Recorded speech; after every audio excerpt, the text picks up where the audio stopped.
Hello, and welcome to my demonstration on how to use the Salamander 3D editor. If you were at Java 1, you might have caught my talk on the Salamander SVG renderer and animator. Well, in addition to doing the SVG engine, I've also created my own 3D engine. I've been interested in creating an interesting, rich 3D game in Java for a long time, and part of that was creating a rich interactive editor. This is modeled strongly off of the Maya 3D editor, if you're familiar with it. However, it also brings in aspects of other major programs. If you've ever worked with Blender, you'll probably see some similarities with that engine too. There's actually, I went through the NetBeans source code quite a few times to get ideas on how they put their editor together. So you might see some similarities with NetBeans as well. So first off, I'm going to show you how to create a new project and use the controls to get around. First, let's create a new project. You can see it created a simple default project which simply has a teapot in the middle of the screen. Now, in order to work with 3D data, it's important to have multiple views of that data. So let's create some more views of the current project.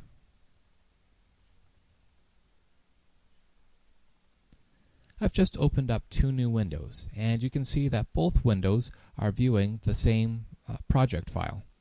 If I move these dividing bars, the screen real estate for each of the two windows changes. This is useful for 3D artists that often need to see the scene multiple ways from different angles. At the moment, each one of these views is receiving data from the same camera. We can change that by changing the camera that it's receiving data from. For example, we can get a top-down orthogonal view of this scene by selecting the top camera, or we could get a side view.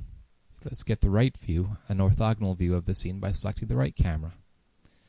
Now each one of these cameras is receiving different data from the scene. Now, not only do we need to be able to see the scene from different angles, it's very useful to move the cameras about so that we can see different aspects of the scene through those different cameras. So I'm going to hold and press the Alt key and press and drag the left mouse button so that we can rotate about the scene. And as you can see, the view in our perspective camera is changing. Notice that the other two cameras do not change because they're receiving data from different cameras. However, if we switch back to the perspective camera in this top window here, we can see rotations update both views equally. We can also zoom into the scene and zoom out. We do that by pressing and holding the Alt key and pressing and dragging with the right mouse button down. But notice that happens very quickly. At this scale, the zooming is a little bit too much. Let's change that. By opening up the camera controls, we can reduce the speed of our camera so that zoomings and pannings happen at a much more friendly rate.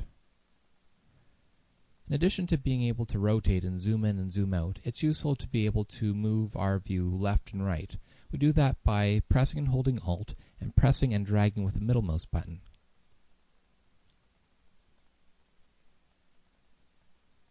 Okay.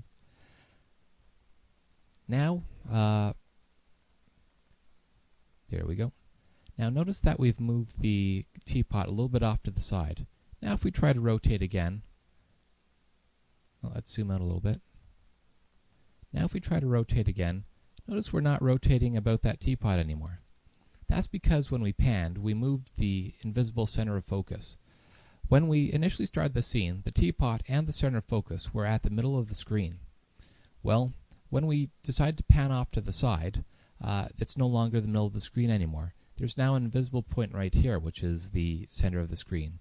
In fuller 3D scenes, this makes more sense, but for when we want to focus in on one particular object, we want to have that particular object be the focus.